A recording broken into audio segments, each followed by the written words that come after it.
Hi there, Mohamed. It's Andrew again. I thought I would take a minute, take a video, to explain to you what the question format is asking of you in the IELTS exam. I made the mistake of assuming that you were familiar with the question format. But I think that most of our students have taken the exam before, and so they are aware of the full requirements of a Task 1. So in the academic Task 1, you're required to describe the data in a graph. So what you have done is written essentially a Task 2 response to this graph. Now what I should have done is I should have included up here the full question for the IELTS format, which I will show you now. So when we get a Task 1 graph, or pie chart, or whatever, we must write at least 150 words in around 20 minutes. And the goal is to summarize the information. So we must select and report the main features and make comparisons where relevant. This is a very important part for scoring higher. So let me just show you a model Task 1 answer. So we can see here that what the person does is describes the data in detail and uses the data in the graph to back up what they're saying. By the end of the essay, you should be able to make a short conclusion. What this does here, we introduce the graph and we tell the reader exactly what is being displayed. This gives us the context with which to understand the remainder of the essay. This gives a general statement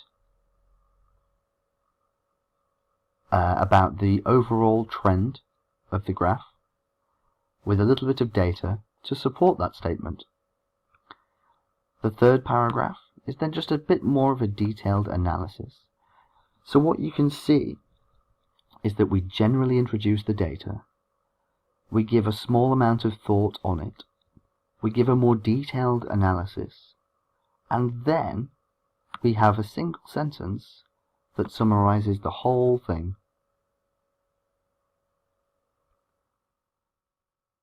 So when we look at this one,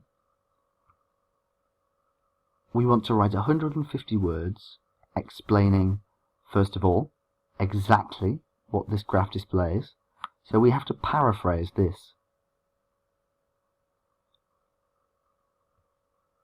We need to make sure that all of this information is contained. And then we need to give a general description of what's happening, backed up by a little bit of data. Then we can do an in-depth analysis where we compare points and we refer to individual bits. Then at the end we can give a summary, which you should already be able to see there are some very clear trends here. So that's how we respond to an academic Task 1.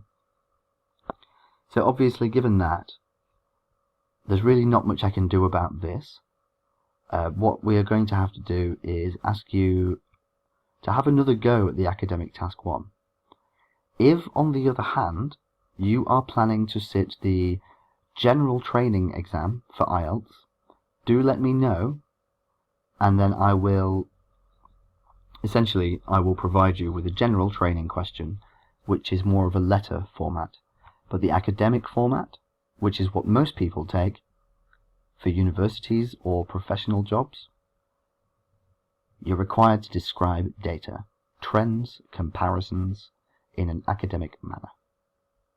So here is the scoring criteria for the academic Task 1. In order to be a minimum of a 6, you must address all the requirements of the task. They don't have to be completely covered, because that's necessary for 7.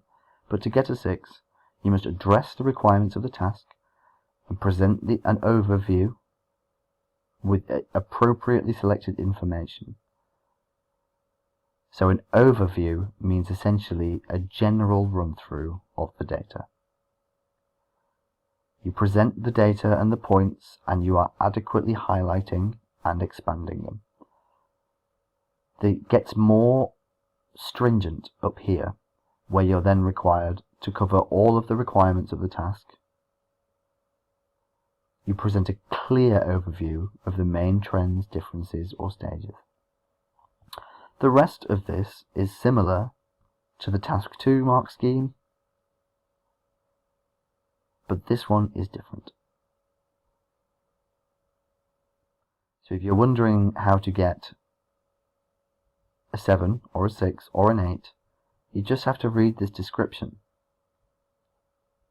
and ask yourself, does my writing match this description, or this description? So what I need you to do now is let me know primarily, are you sitting the general training exam or the academic exam?